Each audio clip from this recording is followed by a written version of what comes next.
जी हाँ, भारतीय जनता पार्टी के प्रदेश संगठन महामंत्री बिहार के, उनका हाल भी कुछ ऐसा ही हो रखा है। कभी वो इधर होते हैं, कभी वो उधर होते हैं, कभी वो गुजरात में होते हैं, कभी वो बिहार में होते हैं। जहां चुनाव होता है ये वहीं होते हैं। दोस्तों, भीखू भाई दलसानिया को लेकर तेजस्वी यादव ने बहुत बड़ा खुलासा किया है। तेजस्वी यादव ने बताया किस तरीके से जिस राज्य में चुनाव होता है बीजेपी उन्हें वहां पर भेज देती है। कभी उनका नाम गुजरात की वोटर लिस्ट में नजर आता है और कभी बिहार की वोटर लिस्ट में। आखिर खेल क्या चल रहा है? दोस्तों, विपक्ष बीते कई दिनों से वोटर लिस्ट में होने वाले घोटाले का खुलासा कर रही है। कई सबूत बार बार हर दूसरे दिन सामने रखे जा रहे हैं, लेकिन इस बार तेजस्वी यादव ने जो खुलासा किया है वो हैरान कर देने वाला है, क्योंकि ये खुलासा किसी और के बारे में नहीं बल्कि बिहार के बीजेपी संगठन महामंत्री के बारे में है। जी हाँ, बीजेपी ने भीखू भाई दलसानिया को यह जिम्मेदारी दी थी और गुजरात से उन्हें बिहार बुलाया था ताकि जिस तरीके से गुजरात में बीजेपी जीती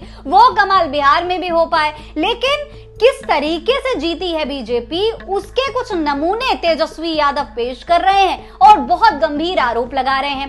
तेजस्वी यादव ने बाकायदा एक लंबा ट्वीट करके इस पूरे खेल को समझाने की कोशिश की है। उस पर जरा दोस्तों गौर कर लेते हैं। देखिए, तेजस्वी यादव बता रहे हैं कि ये भीखू भाई दलसानिया जी हैं। ये गुजरात के रहने वाले हैं, बिहार बीजेपी के प्रदेश संगठन महामंत्री हैं। प्रधानमंत्री मोदी जी और गृह मंत्री अमित शाह जी के खास विश्वास पात्र हैं। इन्हें बीजेपी के विशेष बिहार प्रोजेक्ट पर लाया गया है। तो तेजस्वी यादव ने बताया कि भीखू भाई दलसानिया ये जो हैं प्रधानमंत्री मोदी और अमित शाह जी के बहुत करीबी हैं। इनकी तमाम तस्वीरें, जाहिर है यहाँ पर जो बात तेजस्वी यादव कह रहे हैं वो लाजमी है, क्योंकि कई तस्वीरें ऐसी हैं जिसमें काफी करीबी नजर आ रहे हैं वो प्रधानमंत्री नरेंद्र मोदी के और गृह मंत्री अमित शाह के। इसके आगे तेजस्वी यादव ने लिखा है कि 2024 लोकसभा में उन्होंने गृह मंत्री श्री अमित शाह जी के लोकसभा क्षेत्र गांधीनगर में मतदान किया था।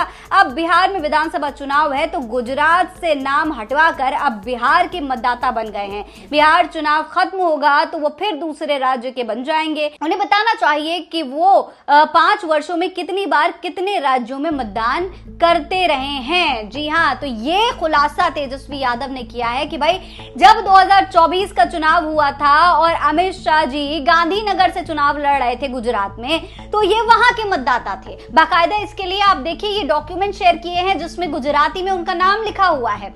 दूसरी तरफ बिहार में जब अब चुनाव हो रहे हैं तो बिहार में भी इनका नाम शामिल है वोटर लिस्ट में। और हैरानी की बात तो ये है दोस्तों कि इस वोटर लिस्ट में भी उनका नाम गुजराती में ही शामिल है, गुजराती में ही नाम लिखा हुआ है, ताकि कोई समझ ही ना पाए कि आखिर ये हैं कौन, लोकल लोग पढ़ ही ना पाए। तो इस तरीके से खुलासा किया है। साथ ही सवाल भी पूछा है कि भाई अगर ऐसे ही आप हर चुनाव में करते हैं तो आपको ये बताना चाहिए, डिटेल्स देनी चाहिए कि आप पिछले 5 सालों में आखिर किस किस राज्य से चुनाव में वोट डाल चुके हैं। अगर बिहार में चुनाव हो रहा है तो आप बिहार में भी वोट डालेंगे, अगर गुजरात में हो रहा है अमित शाह खड़े हो रहे हैं तो आप उनके लिए भी वोट डालेंगे, अगर बनारस में मोदी जी खड़े हो रहे हैं तो आप मोदी जी के लिए भी वोट डालेंगे। कहां कहां आपने वोट डाला पिछले 5 सालों में, ये हिसाब तो देना पड़ेगा और ये हिसाब तेजस्वी यादव मांग रहे हैं।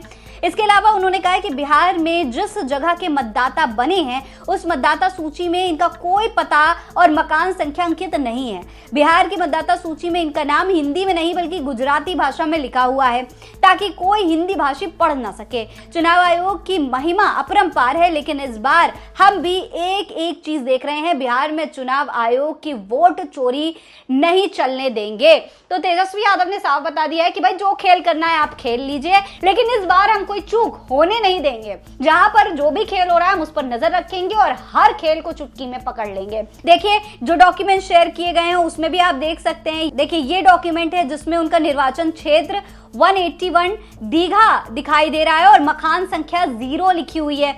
ये दूसरा डॉक्यूमेंट है 2024 गुजरात का जो पूरा गुजराती में है और इसमें भी इनका नाम और मकान संख्या दी गई है। इसके अलावा ये देखिए, ये बिहार में इनका पूरा नाम और आप देख सकते हैं बाकायदा एज वेज लिख करके। तो यहाँ पर ये गुजरात के लिए भी उनका वोटर आईडी दिखाई दे रहा है जिसमें उनका गुजराती में नाम है। ये सारे डॉक्यूमेंट्स के साथ बाकायदा सबूत के साथ तेजस्वी यादव ने पेश किए हैं। अब इस पर बीजेपी की तरफ से क्या जवाब दिया जाएगा, चुनाव आयोग क्या एक्शन लेगा, ये देखना बेहद जरूरी है।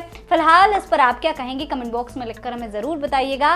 ये खबर आप मेरे official channel Fareen Ansari official पर देख रहे हैं। जय हिंद, जय भारत।